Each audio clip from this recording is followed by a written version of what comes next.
Youngnunnz leg as he gets this one away. And this one hits at the one, continues on into the end zone for a touchback. The Seattle now ready to march out of the field. And still no points on the scoreboard. You're coming off of the 3 and out. They're just looking for anything to grab onto right now, aren't they? I'm wondering if someone's going to take charge in the huddle.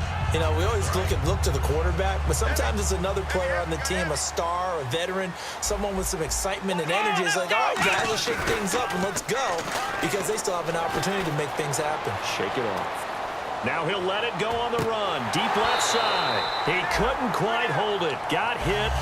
Ball pops out. Incomplete. Second down now after the incompletion.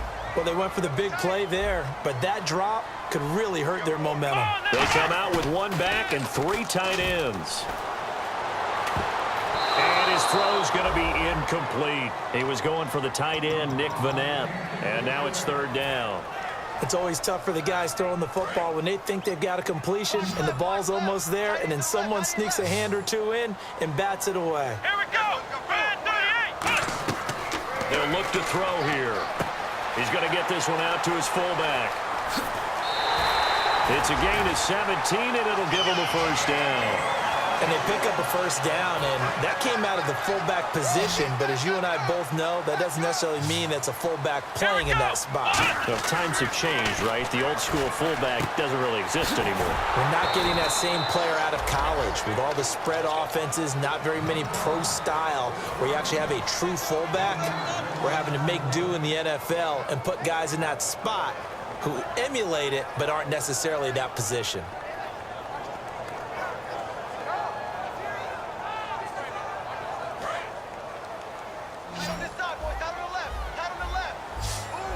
Again, we'll see the pistol here. He'll look to throw. Oh, hit as he throws there, incomplete. Tyler Lockett was the target there, and it's 3rd down. When defenses get to the quarterback that quickly, a lot of times it's called a jailbreak. It wasn't quite that fast, but fast enough that he had no time to look downfield and set himself to throw the ball. And as he tried to do that, he was hit, and it forced an incompletion. They'll set up to throw.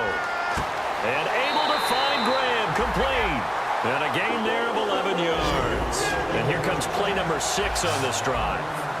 He went full scale, loose, flexible, finding a way to catch the ball in some traffic for a key first down. A really nice job of adjusting to the ball in the air. Not the most accurate of throws, but able to adjust and make the grab. It'll be a pickup of 10 yards.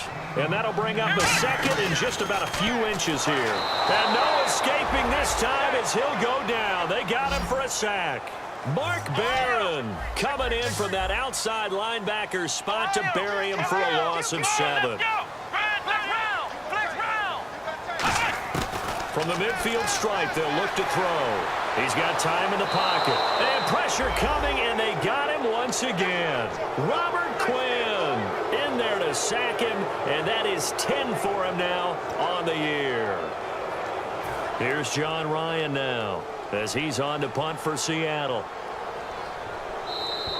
And now we've got whistles. I think we had a defender too eager to go for the block. Here's John Ryan now as he's on to punt for Seattle.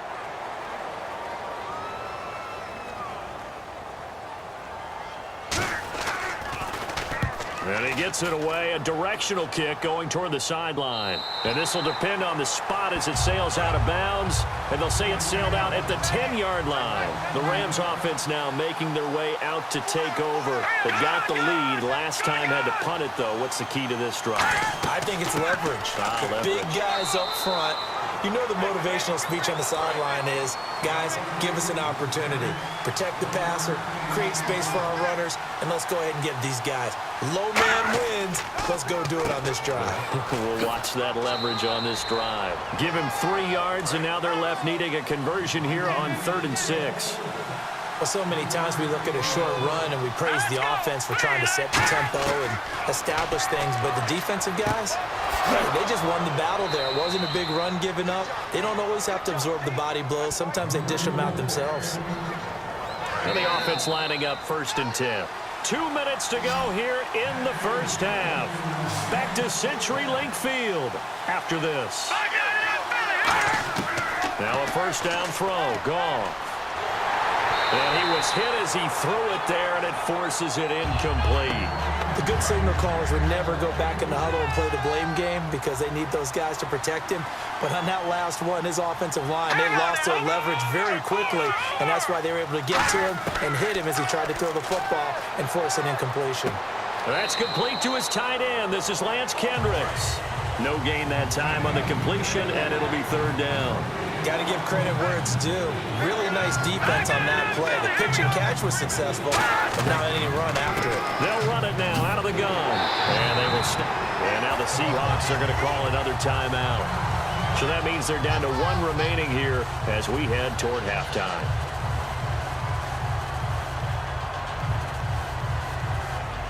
Here's Johnny Hacker now as he'll come on to kick for a sixth time tonight.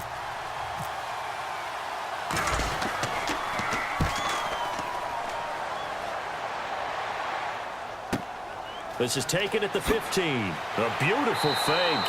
Give him 11 yards that time on the return. And the offense will take over with a new set of downs.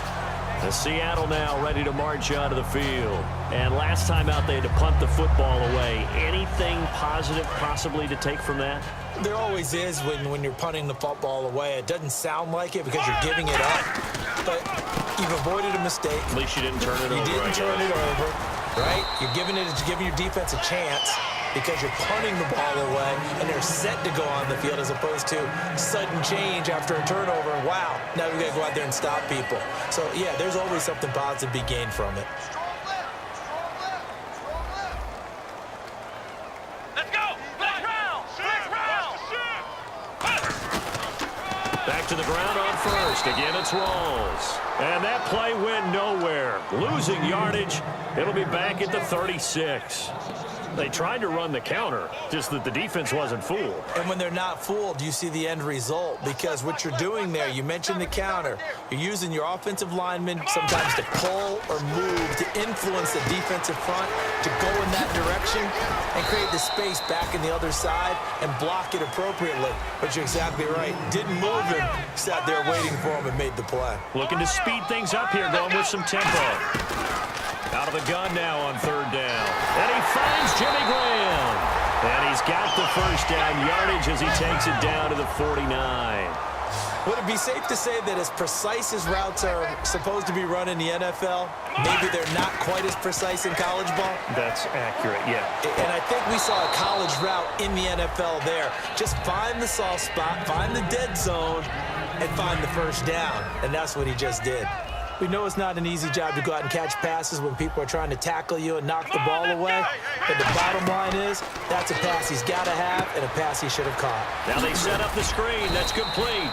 Give them 5 on the screen play, and that'll set up a third down. And now the Rams are going to halt things as they want a timeout. It's just their first, so they'll have 2 remaining here before we get to halftime. Back to throw again. And he's going to drop this off to his fullback.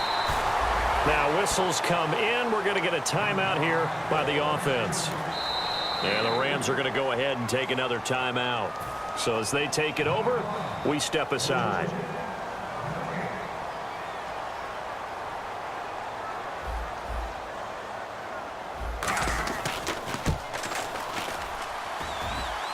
And now the Rams have got it, going the other way.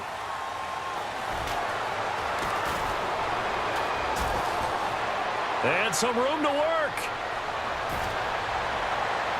20. And he takes it the distance. No time remaining. No cloth on the field. Yeah, no flags, and it's a kickoff return to end the first half.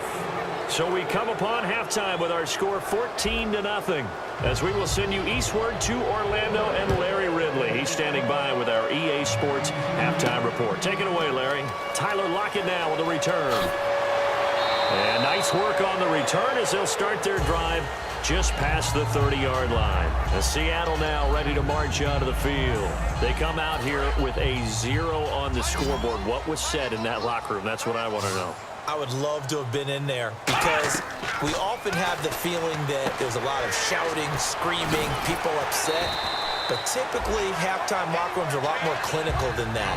And in this case, are they upset that the plays weren't working because of execution, or did they think they were just bad plays to call? Yeah. We'll find out pretty quickly here if they feel like they had something going, but they just need to do it a little bit better or not. We'll find out. They'll drop the throw. Drops it underneath for Rawls. And he'll go down right around the 47 this time. Call it a gain of 7, and it gets him a new set of downs. And the offense moving quickly to the line.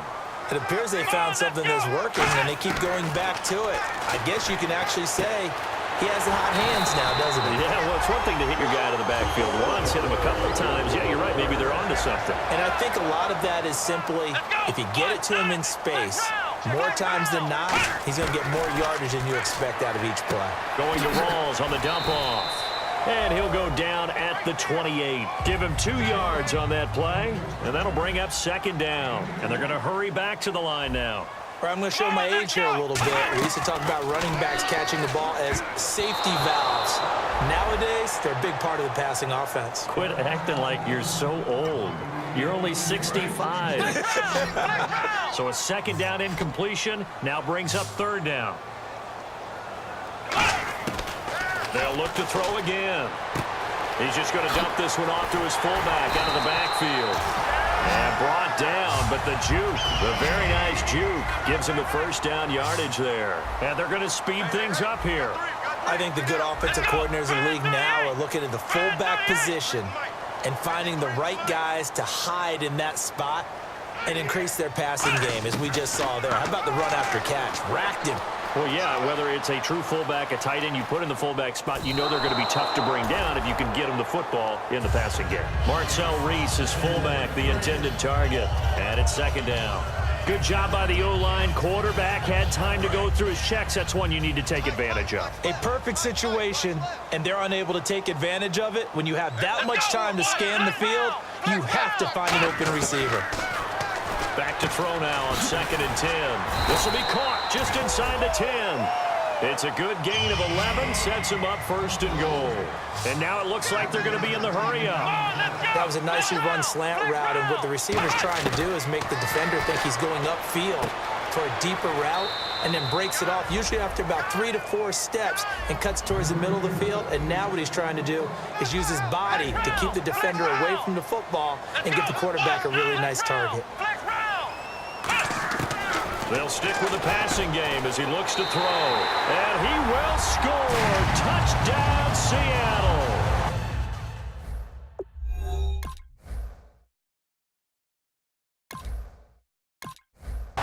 Devin Hester with touchdown number 8 on the year.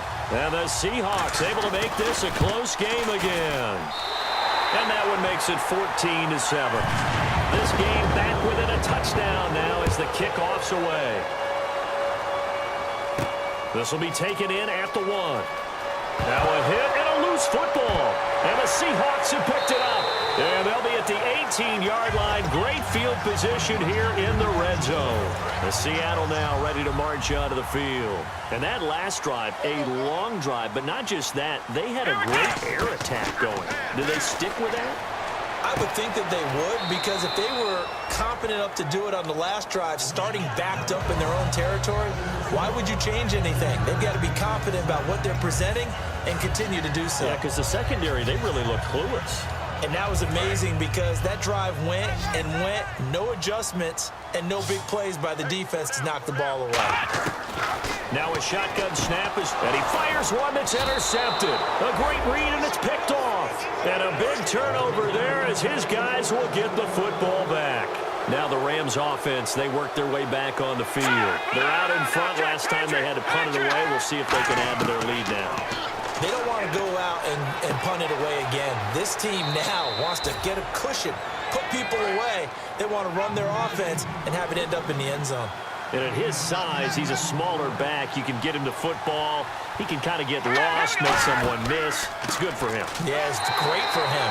I like what you said there. Sometimes he gets lost in the traffic a little bit, but get him out in the open field into some space.